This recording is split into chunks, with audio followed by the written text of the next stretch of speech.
आज कल शाम में एक वाक़या पेश आया था।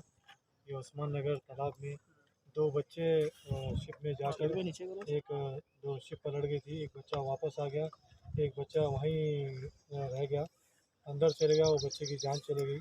अब वो बच्चे को निकालने के लिए, रेस्क्यू करने के लिए डीआरएफ की टीम और यहाँ के लोकल पुलिस स्टेशन बालापुर और यहाँ के एरिया काउंसलर और यहाँ के जितने लोकल बॉडीज जनपद म्यूनसिपालिटी मिलकर काम कर रही है।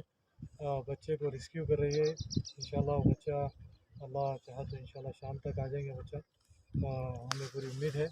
और मैं सबसे पहले तो ये एनडीआरएफ की टीम कल रात में अवेलेबल नहीं थी। डीआरएफ की टीम आज सुबह में ऑनरेबल हमारे national MLA Savita Reddy madam के बात करने से कलेक्टर पर और असद साहब बात करने से ये एनडीआरएफ की टीम आई है।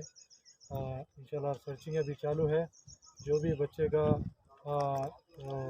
जो भी क्या बोलते हैं उसको, बच्चे के लिए जलपली म्यूनसिपालिटी से असगिरी शेख का जो भी है बच्चा उनकी फ़ैमिली को दिया जाएगा इंशाल्लाह।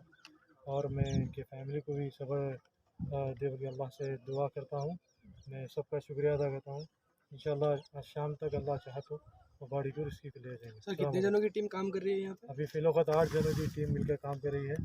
एक डीआरएफ काम कर रही है और एक फायर डिपार्टमेंट, दोनों मिलकर काम कर रहे हैं यहाँ पर।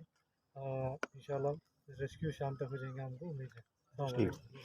और